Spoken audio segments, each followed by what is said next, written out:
Cake खाने का मन कर रहा है तो चलिए देर किस बात की, इंस्टेंट 15 मिनट के अंदर ही एक केक बन के रेडी हो जाता है। तो चलिए आज हम ओरियो केक बनाएंगे। ओरियो केक बनाने के लिए यहाँ पे मैंने ओरियो बिस्किट लिया हुआ है। मैंने यहाँ पे एक वाइट शीट पेपर लिया हुआ है जिससे हम बटर पेपर बनाएंगे। मेरे पास बटर पेपर नहीं था इसलिए मैंने घर पे ही बटर पेपर बनाया है। चलिए आज मैं आपको घर पे ही हम बटर पेपर कैसे बनाएंगे वो तरीका मैं आपको बताऊंगी। मैंने केक बनाने के बाउल के आकार में ही वाइट पेपर को इस तरह से राउंड शेप में कट कर लिया है। अब हम इसे ऑयल या बटर या फिर घी किससे भी हम इसे ग्रीस करेंगे। हमें पेपर को उलट पुलट करके अच्छे से घी से ग्रीस करना है। अब इस बटर पेपर को हम केक बनाने वाले बाउल में डाल के सेट कर देंगे। इस तरह हमें डाल के रख देना है। चलिए अब हम केक बनाएंगे। ओरियो केक बनाने के लिए मैंने यहाँ पे 2 पैकेट ओरियो बिस्किट के लिए हुए हैं। इसे मैं अब बिना क्रीम निकाले मिक्सर जार में ग्राइंड कर लूँगी।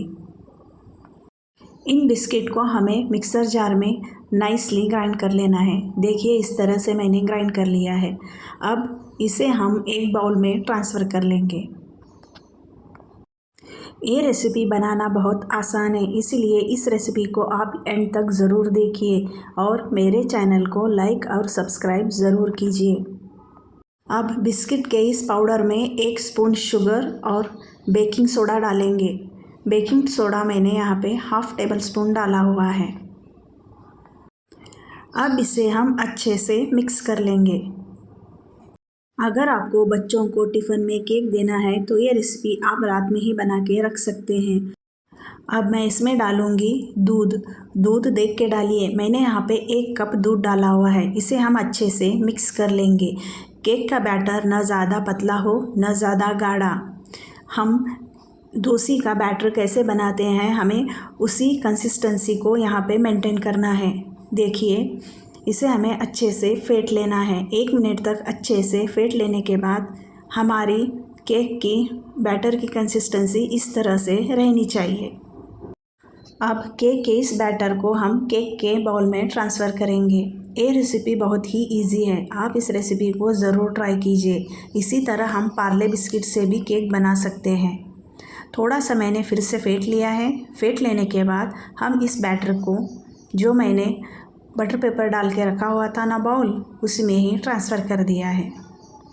अब इसके ऊपर थोड़े से ड्राई फ्रूट्स स्प्रिंकल करिए या फिर आप चॉकलेट भी डाल सकते हैं। मैंने चॉकलेट की जगह ड्राई फ्रूट्स यूज़ करा है।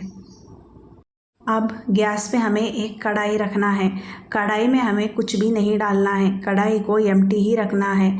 देखिए आप देख सकते हैं मैंने कढ़ाई में कुछ भी नहीं डाला हुआ है। अब इसमें हम एक स्टैंड रखेंगे।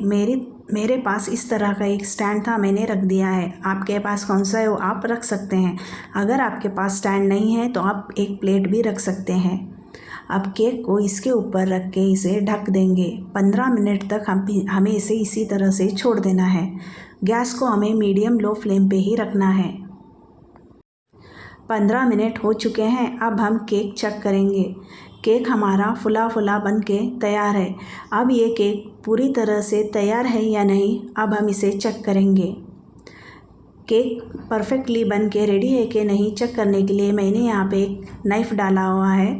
नाइफ़ को थोड़ा भी बैटर नहीं लगा हुआ है, बीच में थोड़ा सा कच्चा लग रहा था।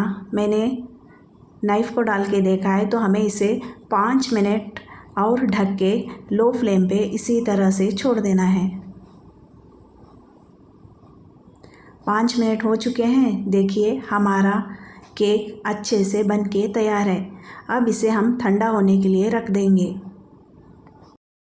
केक अब ठंडा हो चुका है। केक को हमें एक प्लेट में ट्रांसफ़र करना है। ट्रांसफ़र करने से पहले मैंने नाइफ़ से केक को इस तरह से लूज़ कर लिया है। अब इसे हम एक प्लेट में आसानी से ट्रांसफ़र कर सकते हैं। मैंने इसी तरह पास्ता, पॉपकॉर्न ऐसे ही सिंपल तरीके से रेसिपी बनाने का मेरे चैनल पे पोस्ट किया है, आप जाके चेक कर सकते हैं। हमारा 15 मिनट में ही एक केक बन के रेडी है। देखिए बटर पेपर भी कितने आसानी से निकल चुका है। देखते ही मुंह में पानी आ रहा होगा। ये रेसिपी आप ज़रूर ट्राई कीजिए।